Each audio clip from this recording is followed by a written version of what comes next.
Metal pump version 5 কিভাবে তৈরি করা হয় সেটাই আজকে দেখাবো। চলে আসলাম আমাদের ঢালাই কারখানায়। প্রথমে এই ঢালাই কারখানায় একটি ফর্মার মাধ্যমে কাস্টিং গলিয়ে এই মেটাল পাম্পটি তৈরি করা হয়। দেখতে পাচ্ছেন আপনারা এরকম আগুনের লেলি শিখা আপনারা অনেকেই দাবানলে দেখেছেন। কাস্টিংগুলো আগুনে গলিয়ে প্রথম ধাপে মেটাল পাম্পটি আকৃতি তৈরি করা হয়। দেখতে পাচ্ছেন আমাদের একটি মেটাল পাম্প তৈরি হয়ে গেছে।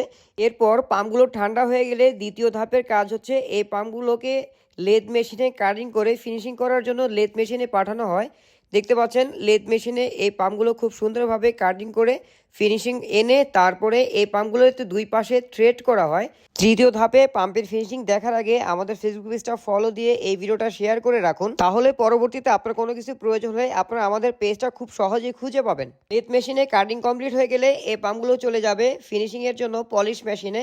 পলিশ করা হয়ে গেলেই এই পাম্পটি তৈরি হয়ে যাবে। এরপরে আপনারা একটি RS775 মোটরের সাথে ফিটিং করলেই তৈরি হয়ে যাবে পানির পাম্প।